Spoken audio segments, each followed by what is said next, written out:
Irridu il-ħelsien, irridu il-libertà.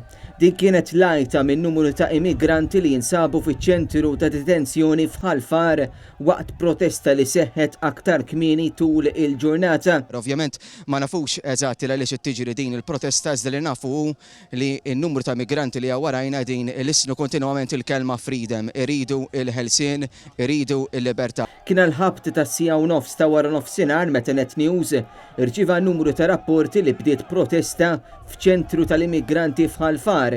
Il-protesta ma kienitx qed issir fiċ-ċentru miftuħ ta' Ħalfar li bħalissa jinsab magħluq, iżda l-ajjat kien ġej miċ-ċentru ta' detenzjoni li jinsab faċċata.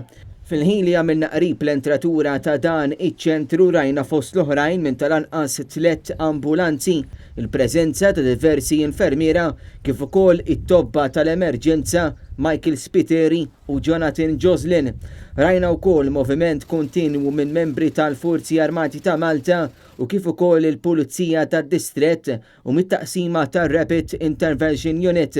Uffiċjali għalunna li ħadd mill-immigranti ma weġġa tul il-protesta, iżda l-immigranti kisru u qalaw xi bibien u oġġetti oħra u bdew isabtu u jagħmlu il-ħsejjes bihom.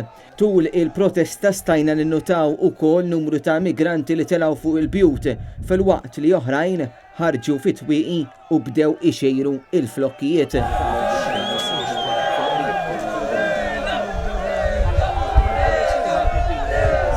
Kien konfermat li din il-protesta ma kellha x'taqsam xejn ma' sitwazzjoni preżenti tal-coronavirus għalkemm issa fil-każ tal-Open Center hemmhekk il-kwarantina se tiġi estiża.